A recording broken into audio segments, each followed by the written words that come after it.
Hello, my dear viewers. I'm Olga Demchuk, a researcher of the inner world of personality. Today, I'd like to talk about the impact that other people's opinions have on us. These days, it has become very common to turn your pain into a claim against someone. In other words, you're hurting me, you're causing me pain, I'm suffering because of your actions. And when someone makes a claim against us in this exact format, casting us as the person causing the pain, we immediately feel like we're the aggressors. We feel like we're wrong and bad. Because for our inner human self, that is the most terrifying thing. To hear that you're aggressive, that you're inhuman, that you're cruel. It's as if such a person is cast out of the community. And this act of presenting pain, of presenting the suffering you've caused, it seems at first glance seemingly harmless. You see, when we present our pain to someone else, in that moment, we feel righteous, like martyrs. We feel correct and good, and that we are enduring a bad and cruel person. In other words, it's a pleasant feeling. But when someone else does this to us, our emotions instantly flare up. We either want to defend ourselves, accusing the other person of something in return, or we start making excuses.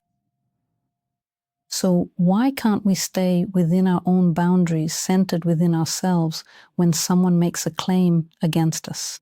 Let's break it down with a simple everyday example. For example, a husband is talking with his wife, saying he doesn't want to pay all of his taxes. He'd like to hide some of his income from the tax authorities. In other words, to somehow cheat the government. And his wife responds by saying that that's a bad thing to do, that it's wrong.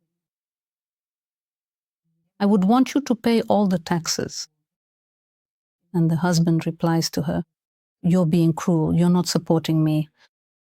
This is what I want to do, and here you are, giving me your opinion, and it hurts me.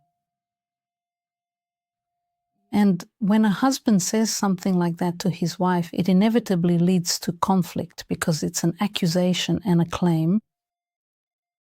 What does the wife feel when she's told something like that? You see, the woman, before stating her opinion about the taxes, she processed that information internally. And when she said it, she did so with a sense of being right and correct. But after her husband accused her of causing him pain, she starts to feel cruel. So in effect, we are seeing an instantaneous change of identity. Before my husband's words, I was correct, just, reasonable. And after his accusations, it's as if she starts to feel cruel, foolish, unsupportive, someone who risks losing her husband. And if we compare these two identities, we'll see they are completely different. A correct, just, good woman and a cruel woman doomed to loneliness. In fact, our woman from the example, the one we mentioned earlier, she is something. Something more whole. That is, she can be described more holistically, but she perceives herself in completely opposite ways before and after her husband's words. And it's especially difficult to sort through your feelings and figure out what kind of person I really am. Am I right and just, or am I cruel when another person presents their pain to me? Now, if this woman had made 5 cutlets, gave her husband 2 and herself 3, and the husband says, you took more for yourself, well, we can count the cutlets. There are 3 cutlets here and 2 cutlets there. They are tangible, they are visible to us, they can be counted. But when someone presents their feelings to us as a claim, it's as if we can't count it or check it or find out what the facts actually are. And so it's as if another person's emotions are a fact of their subjective world, and we are forced to reckon with it, we are forced to take it into account. And at that moment, confusion arises within oneself, within one's own world, when defining one's identity.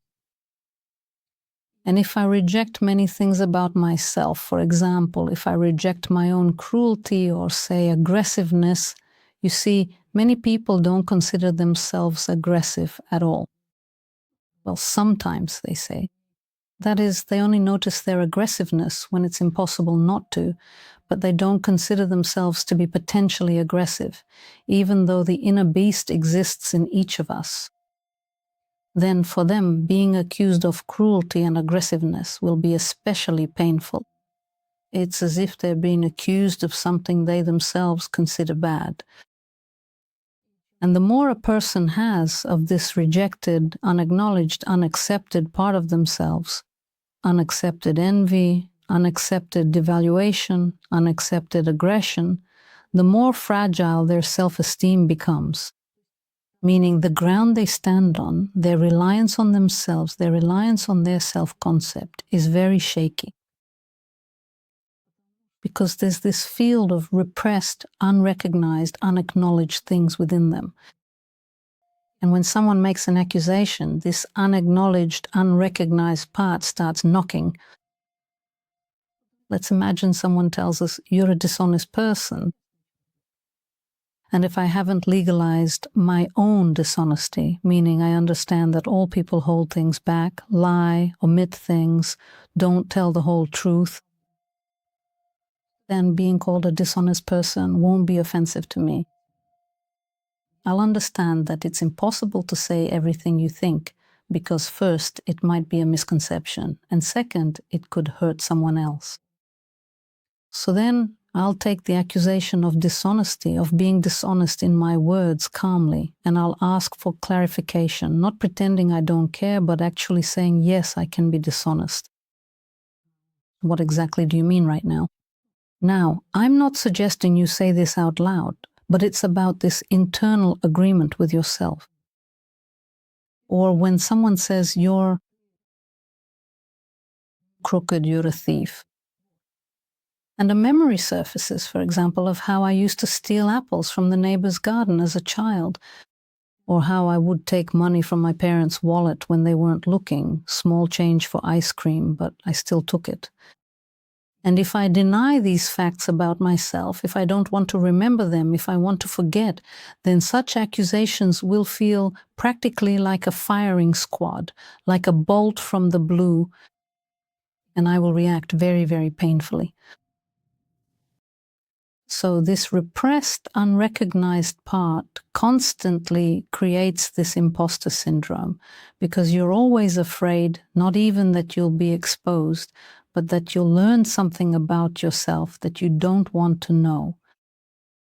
So let's get back to the cases between husband and wife. And the husband says, I don't want to pay taxes. And if the woman doesn't understand her motives, doesn't understand the meaning of her message when she says, no, I'm against this, then an accusation of cruelty will make her doubt herself. Meaning, when she says these words unconsciously, without thinking them through, without bringing the true reasons to her consciousness, without knowing them, she can't understand if she was being cruel or not, if she caused pain or not. Let's say this woman is self-aware. She watches Olga Demchuk's YouTube channel. She already understands her inner world. And her husband tells her, you're cruel, you're not supporting me, you've hurt me.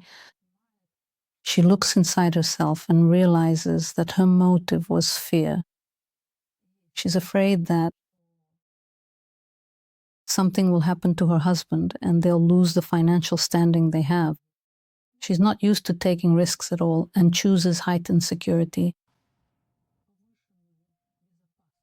Meaning for her, not paying taxes is too risky. It makes her afraid. And she, now able to be honest with herself, looks inside and understands that this was her true motive.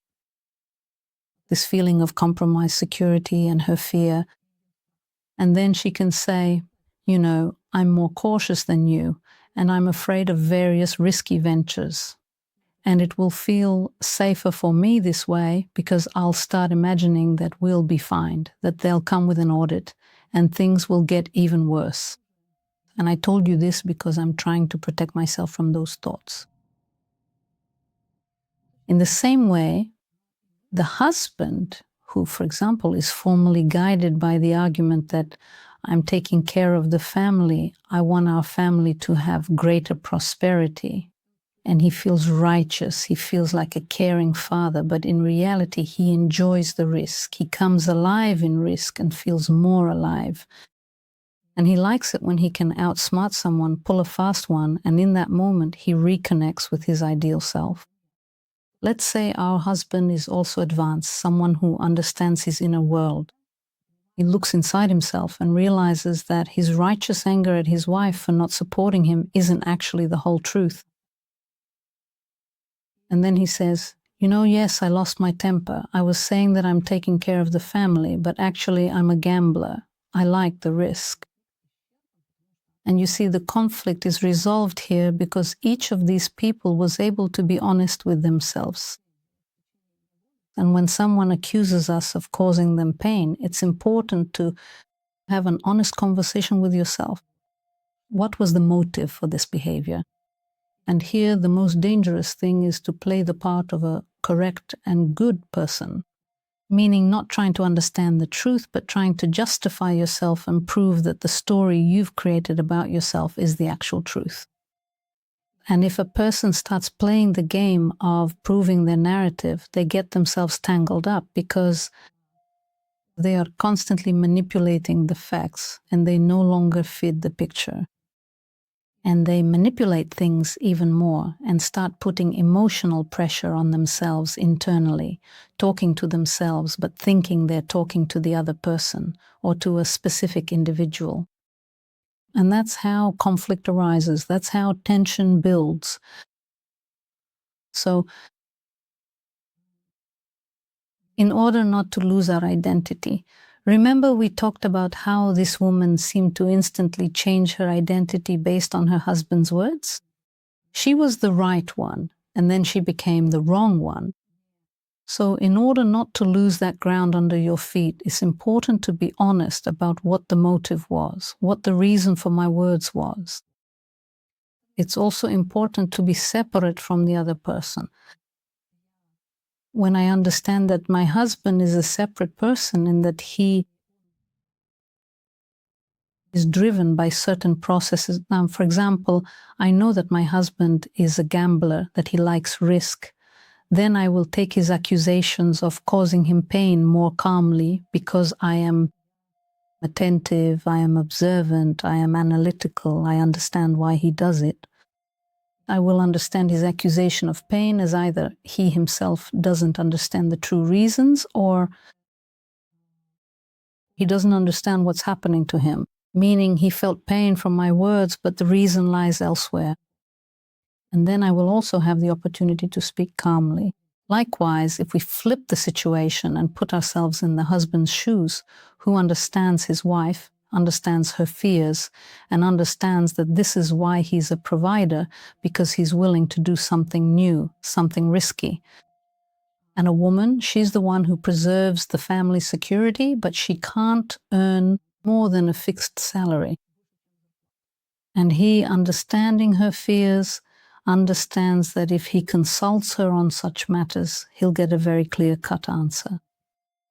You see, this sense of separateness, when I don't see my husband as a part of myself or my wife as a part of myself, it allows us to be critical of others' words and not take them as a personal attack.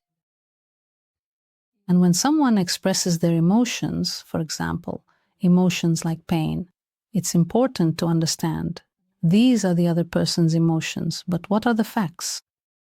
And if I was actually being cruel, well, that can happen too. My husband tells me, I'm feeling bad, I need your support. And I say, but I need support myself.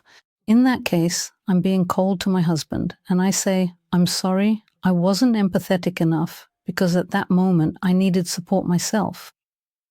In other words, you can only acknowledge the facts if your real self is brought into your consciousness and you don't have a good or bad side, and you're ready to face everything within yourself.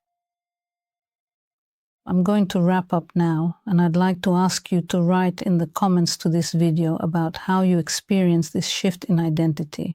Think of the kinds of words that really get to you. For example, when someone accuses you of something, and try to understand what has been repressed, what you haven't owned in yourself, and why those words feel like a bomb going off inside you. In other words, what is your ideal self forbidden from acknowledging?